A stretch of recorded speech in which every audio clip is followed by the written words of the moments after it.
Artinya peluang yang sudah berjalan itu sudah tidak dimungkinkan lagi.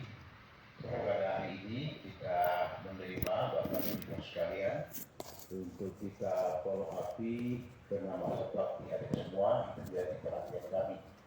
Bakti adik sudah pada bangsa negara ini yang menjadi pertimbangan kami untuk kita pelajari dan kita akan proses ini dilanjut sesuai dengan peraturan yang berlaku. Bapak Ibu yang kami hormati, pada tanggal 8 Desember ini pada kesempatan terakhir menjelang masa reses PRI pada tanggal 11 besok, maka hadir di tengah kita guru tenaga kependidikan honor non kategori yang berumur di atas dari 35 tahun.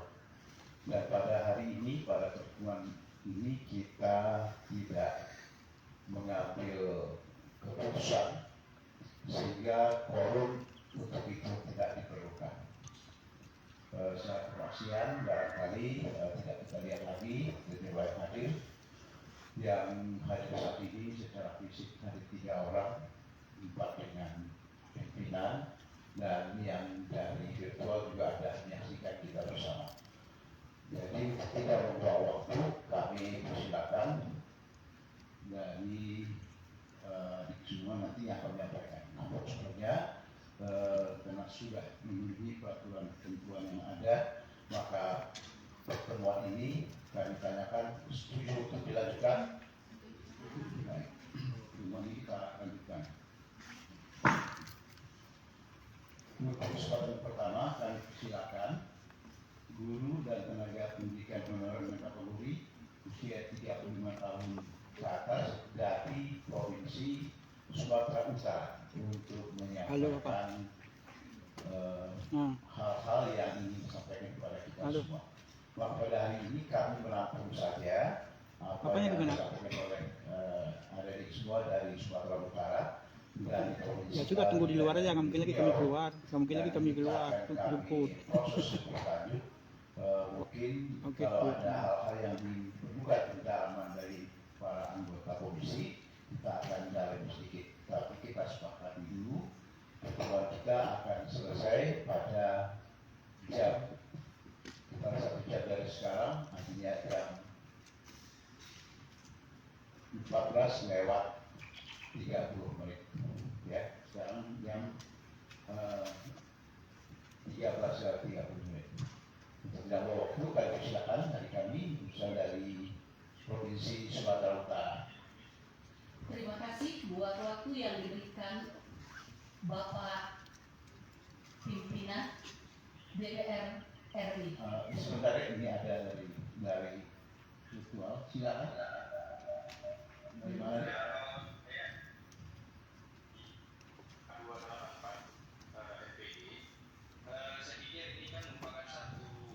Oh ya. Ya. Jadi kami juga berharap sebetulnya perwakilan dari YPKHNK 315 dari provinsi lain juga dapat mengikuti secara virtual. Tapi kami mendapat laporan, contohnya seperti perwakilan dari Beliau. Ini dalam Zoom meeting room ini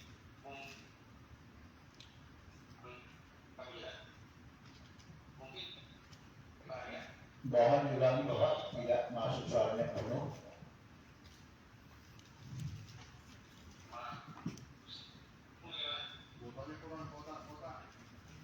Suaranya tidak masuk ya Pak Hidayat.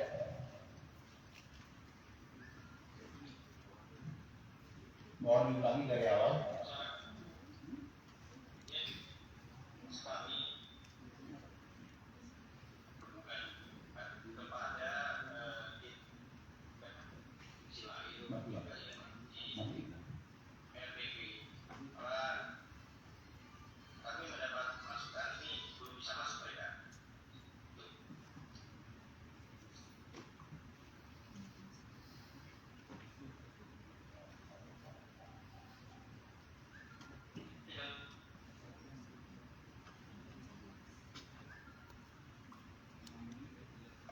Lanjut Pak, Bambang. Sudah.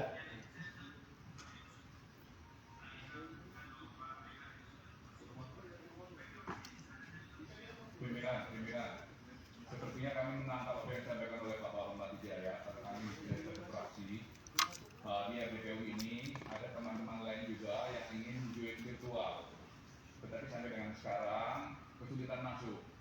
Nah, mungkin bisa dibantu dari Kabak Serkom untuk menyampaikan melalui Bapak Bambang Jaya atau apa link yang kita punya agar dia bisa ikut secara virtual barangkali gitu. Begitu Pak Bambang. Baik, terima kasih Pak Bu. Rekan-rekan sekalian kembali virtual. Kita melihat sini dari Bangka itu dari Sulawesi Selatan. Ya, saya kira kesimpulan kita sepakati saja. Bagaimana Pak? Dulu Pak? Pimpinan, Ya.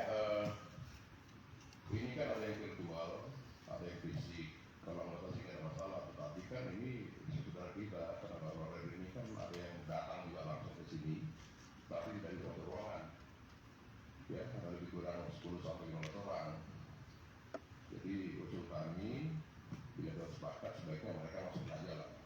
Tambah yang kosong nih, atau di atas bisa. Jadi mereka bisa masuk langsung bagaimana jalannya. Karena kita pada hari ini. Mereka sudah berada di sini. Sudah di sini. Kalau mereka masuk aja, saya masuk ya. Masuk. Ya, dari kami dari sekretariat kalau mereka Kami ada di atas. Nah, itu sudah ada di sini. Masuk. Tidak ada saya masuk. Kecuali yang dari luar, yang mau virtual. Tetap kita menerapkan protokol kesehatannya. Ya. Turun kita. Pegang HP dulu. Ngapain? Jangan rame-rame, bukan semua. Enggak, tadi bapak bilang. Ya, nanti dikasih Berapa orang? Berapa? diminta ngisi Pak yang kosong. Minta ngisi yang kosong. Nanti biar masuk. Mohon dibatasi saja Pak Eko, ya beberapa orang yang penting ada perwakilan ya dari yang saya sebut tadi. Pak, itu masuk aja biar nanti HP dipegang sama saya. Tunggu. Dari semua sudah masuk semua ya? Oh, semua sudah masuk aja nomor 2. Semua ini langsung dikawal oleh Pak Juniman, anggota senior kita. Kalau masuk ya, absen dulu lewat. Coba sama Pak Jimmy. Dari bertiga orang ya.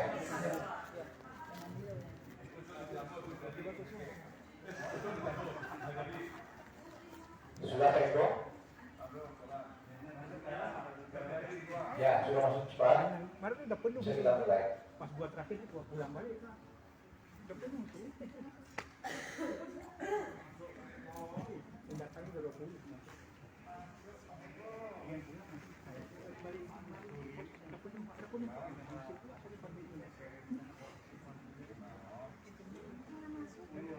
Di situ depan pintu Pak, ada penuh Pak katanya. Sampai capek ke bawah.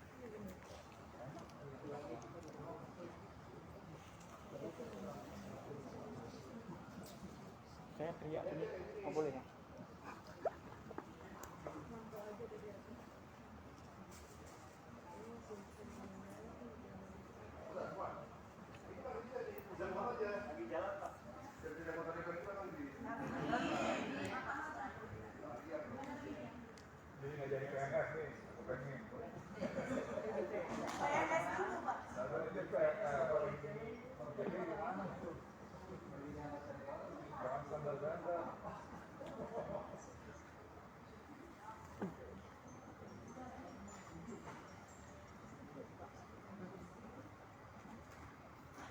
Bisa kita mulai?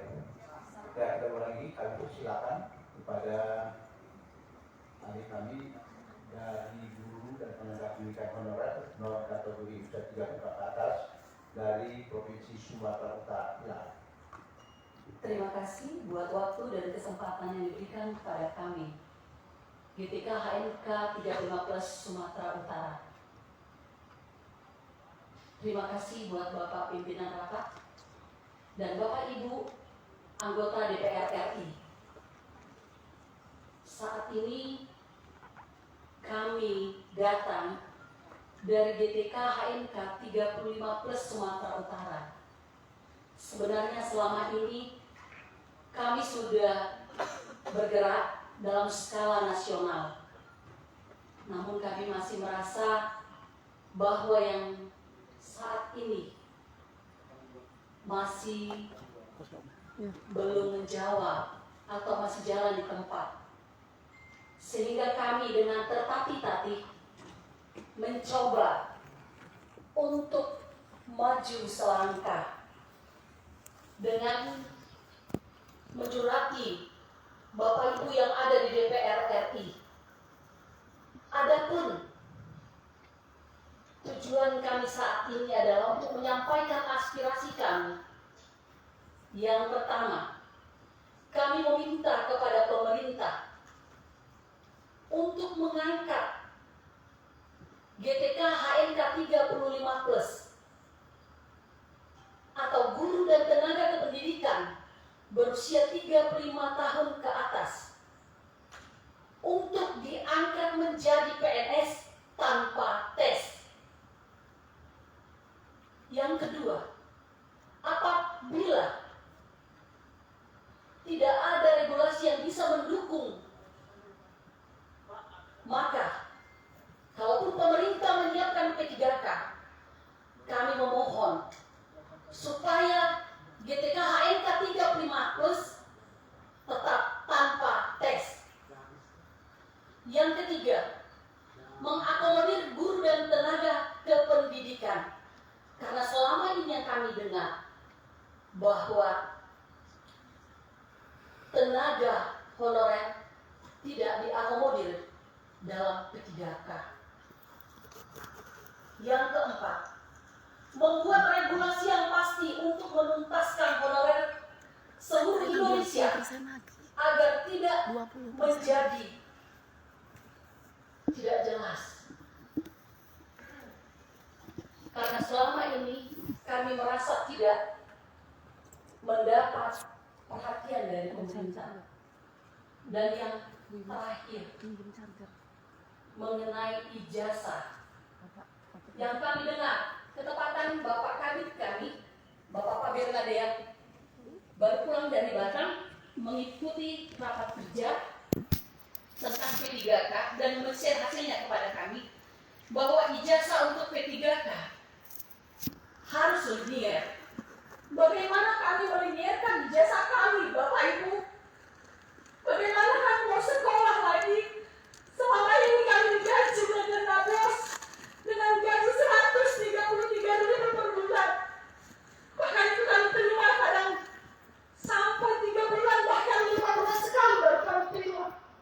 Sehingga kami bersusah payah, kami tetap mengikuti perkuliahan. Walaupun pada saat itu harus sarjana pendidikan. Setelah kami kuliah lagi, dan sekarang harus PGSD, kalau PGSD, dan kami harus juga kuliah mengikuti. Dari mana kami buat? Gaji kami tidak pernah cukup untuk membiayai hidup kami semua, menghidupi anak-anak kami. Bagaimana kami nanti mau menyekolahkan anak-anak kami jika kami sendiri saja tidak mampu dengan dana yang seperti itu? Oleh sebab itu, Bapak Ibu yang terhormat, kami bermohon kepada Bapak Ibu yang terhormat, kalaupun nanti ada penerimaan atau pengangkatan PNS tanpa tes atau apapun itu, tolong kami perhatikan ijazah kami yang tidak linier ini. Masa kerja kami sudah cukup banyak, Bapak Ibu. Saya sendiri sudah 15 tahun mengabdi, dan selama ini saya terima 133.000. Tapi kami berusaha semaksimal mungkin untuk mendidik anak didik kami supaya menjadi generasi yang luar biasa dan hebat. Itulah yang kami lakukan dengan tulus mengajar anak didik kami. Oleh sebab itu, Bapak Ibu yang kami hormati, kami bermohon bantu kami untuk menyampaikan keluh kesah kami kepada Bapak Presiden. Dengan poin yang pertama, mengangkat kami untuk menjadi PNS tanpa tes. Terima kasih karena kami sudah menyampaikan aspirasi kami. Semoga Bapak Ibu berkenan untuk menyampaikan aspirasi kami dan rekomendasi dari pemerintah kabupaten, kota, bahkan provinsi. Kami sudah meminta agar mereka meminta kepada pemerintah mengangkat kami melalui Kepres PNS tanpa tes. Sekali lagi kami memohon kepada Bapak Ibu sekalian, bantu kami. Kami lemah, tapi kami berusaha. Bagaimana supaya kami juga bisa mengikuti apa yang sudah pernah terjadi di Indonesia ini. Kalau dulu K2 bisa diangkat tanpa memperhatikan ijazah, kenapa kami tidak bisa? Itulah mohon kami kepada Bapak Ibu sekalian. Sekali lagi, saya bersama teman-teman kami dari Sumatera Utara mengucapkan terima kasih yang sebanyak-banyaknya kepada Bapak Ibu anggota DPR RI. Semoga Bapak Ibu diberikan kesehatan, terutama buat Bapak Ibu yang ada di Komisi 2 ini. Terima kasih. Horas, horas, horas. Mulia itu. Di sana Mahguru kalau. Oh iya Bapak. Iya Bapak. Baik, untuk tidak membuang waktu kita persilakan dari Bali, Ibu Niketut Ardiani. Silakan Bu.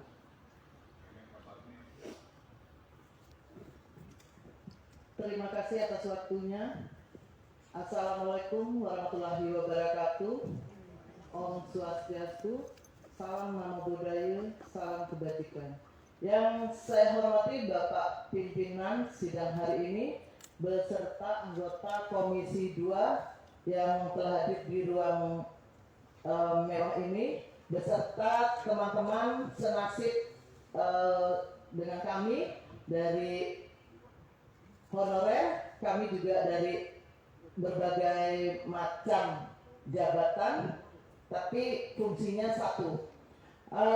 Perkenalkan Bapak, nama saya Niketut Adriani, saya sebagai Ketua Umum Federasi Petugas Lapangan Keluarga Berencana Indonesia. Kami hadir di sini dari perwakilan se-Indonesia, ada 12 provinsi yang hadir dan ada juga dari Sumatera Utara, Aceh, Bengkulu, Sulawesi Tenggara, dari Sulawesi Selatan, Banten, dan Jawa Barat. Beda dengan teman-teman guru, tadi sudah menyampaikan, kalau guru mungkin sudah tidak ditanya lagi apakah profesi beliau, sudah jelas guru sebagai pendidik untuk mencerdaskan anak-anak bangsa, dan kami petugas lapangan keluarga berencana tak kalah peran dan fungsinya dengan pendidik. Kami juga ikut andil dalam mewujudkan sumber daya manusia yang berkualitas. Kami petugas lapangan keluarga berencana itu mengatur dari dalam kandungan, pencegahan stunting hingga lanjut usia, sehingga kami benar-benar bekerja langsung dengan masyarakat, bukan hanya duduk di atas meja, Pak. Jadi kami berbenturan langsung dengan masyarakat dari dalam kandungan hingga lansia. Dari dalam kandungan, tugas kami adalah untuk mencegah stunting hingga berusia balita. Masuk kedatangan kami pada hari ini, kami dari Federasi Petugas Lapangan Keluarga Berencana Indonesia sudah melakukan beberapa kali RBP dengan Komisi 9 sekali yang lalu pada tanggal 4 Desember 2019, di mana Komisi 9 sebagai mitra kerja BKKBN siap untuk memperjuangkan kami, sehingga beberapa regulasi dan beberapa surat sudah kami dapatkan. Pertama, kami sama Pak, kami di sini dari latar belakang pendidikan yang berbeda, dan atas izin dari Bapak Kepala BKKBN sehingga kami mendapatkan penyeragaman nomenklatur yang sama. Namun masih juga ada teman-teman kami yang belum mendapatkan penyeragaman itu. Yang pertama itu ada di Jawa Barat, masih dengan status tenaga penggerak desa, dan khususnya kami di beberapa provinsi sudah menjadi tenaga PLKB non PNS. Yang kedua, mungkin nasib kami tidak jauh berbeda dengan teman-teman guru. Ya, terima kasih. Dan di sini Komisi 9 juga berupaya mendesak BKKBN untuk dana BLT COVID terhadap kami, mungkin sama dengan guru bahkan lebih besar di sana mendapatkan BLT-nya. Namun kami juga di sini sama Pak dengan guru. Ada teman kami yang tidak mendapatkan gaji, bekerja secara sukarela. Dan maksud kedatangan kami di sini, kami sudah beberapa kali untuk menyurati Kementerian Pan-RB, namun sulit sekali untuk diterima oleh setingkat asisten deputi maupun deputinya. Kami hanya diterima oleh staf biasa, di mana kami selalu dibentukkan dengan aturan-aturan yang tidak mendukung keberadaan kami. Harapan kami di sini karena dari KKBN sendiri menyatakan masih membutuhkan tenaga kami dan masih memerlukan. Kami ini adalah status petugas daerah, bukan petugas pusat. Dalam amanah Undang-Undang Nomor 23 Tahun 2014 di pada lampiran M huruf 2 huruf B bahwa pengelolaan tenaga penyuluh lapangan keluarga berencana itu dikelola oleh pemerintah pusat. Namun status kami sejak tahun 2016 masih ditinggal di daerah, tidak diajak ke pusat. Itu yang menjadi tuntutan kami juga sesuai dengan perintah amanah Undang-Undang Nomor 23 Tahun 2014. Dan yang kedua, seperti yang kita ketahui bersama di sini, di mana amanah Undang-Undang Nomor 5 Tahun 2014 Pasal 6, pemerintah itu sudah mengakui keberadaan ASN itu hanya ada dua, di mana ada PNS dan P3K. Sedangkan kita ini kan tidak jelas ya teman-teman. Berarti menurut sudut pandang Federasi PLKB Indonesia, berarti pemerintah ini juga melakukan pembiaran ilegal, praktek ilegal terhadap status kami. Sedangkan karyawan swasta, buruh pabrik itu terakomodir dalam undang-undang ketenagakerjaan. Sedangkan kami sendiri masih banyak teman-teman kami yang tidak memiliki jaminan kesehatan BPJS Ketenagakerjaan. Kami ini berada di pemerintahan, tapi kami sendiri tidak dilindungi oleh pemerintah. Dan nasib kami selama ini tidak jelas seperti buruh, seperti karyawan swasta yang terakomodir. Dan harapan kami di sini ada sebuah regulasi yang jelas, kehadiran Federasi PLKB Indonesia mengajak Bapak Ibu yang berada di Komisi 2 untuk bersinergi melaksanakan penuntasan permasalahan. Kami hadir di sini untuk menyelesaikan permasalahan terhadap nasib honorer pegawai tidak tetap untuk seluruh Indonesia, khususnya PLKB dan PNS. Karena di mana dikatakan oleh pimpinan kepala BKKBN pusat bahwa secara analisa jabatan itu masih dibutuhkan lagi 13.000 tenaga petugas lapangan keluarga berencana. Tetapi setiap tahun ini kami mendapatkan diskriminasi. Kami tidak diberi peluang untuk mengikuti tes, di mana usia juga Pak sesuai dengan undang-undang. Kami sudah ada beberapa teman yang usianya di atas 35 tahun sesuai amanah undang-undang, kami tidak bisa memang mengikuti. Namun dari kami latar belakang pendidikan yang berbeda sehingga tidak tercover dalam Permenpan Nomor 21 Tahun 2018. Karena di sana ada kriteria tertentu. Dan upaya-upaya sudah dilakukan oleh BKKBN. BKKBN sudah menyurati Menteri Pan-RB untuk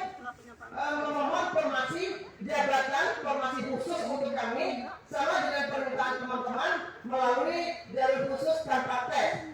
Namun sampai saat ini surat tersebut belum mendapat respon dan jawaban. Mohon kesediaan Bapak Ibu, Bapak Pimpinan Komisi 2 untuk mendampingi kami bersama-sama menemui Bapak Menteri PAN-RB agar kami semua dihadirkan langsung dalam satu sidang